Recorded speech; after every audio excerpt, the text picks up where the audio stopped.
Hello friends welcome to my channel. तो Odisha staff selection commission तरफ आपनकर अपडेट आछि 22/8/2024 रे आपनकर अपडेट आइछि।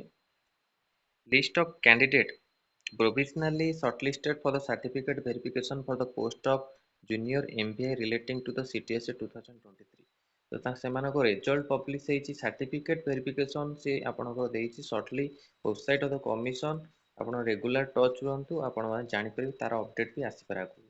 तो रिजल्ट आपण माने चेक करि परिबे निज रोल नंबर एटी मेंशन होईछि आपनकर कास्ट मेंशन होईछि आपण माने चेक करि परिबे।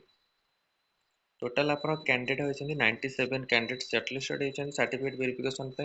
यूआर चाहिए आप 93.5, यूआर ओमेन आप 63, SCBC 90, SCBC women 48.5, SC 61.5, SC women आप 53, आपन एसटी चाहिए 66.5, एसटी ओमेन चाहिए 37, एक्स सर्विसमैन 85, स्पोर्ट्स पर्सन आपनकर होची 72, पीडब्ल्यू कैटेगरी 1 रे 51.5, पीडब्ल्यू कैटेगरी 2 रे 52।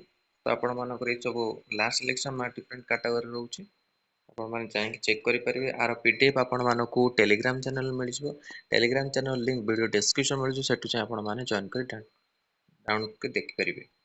तो एटा आपणकर इंपोर्टेंट नोटिस थिला ओडोबोलिस तरफ रु। वीडियो भल लागित लाइक और शेयर करंतु। हम चैनल रे प्रथम थर पाइतले चैनल को सब्सक्राइब करंतु। एई भली कंटेंट पे बेल आइकन को क्लिक करंतु जदि समस्त नोटिफिकेशन आपण पाखरे पहुंच परिबो। धन्यवाद।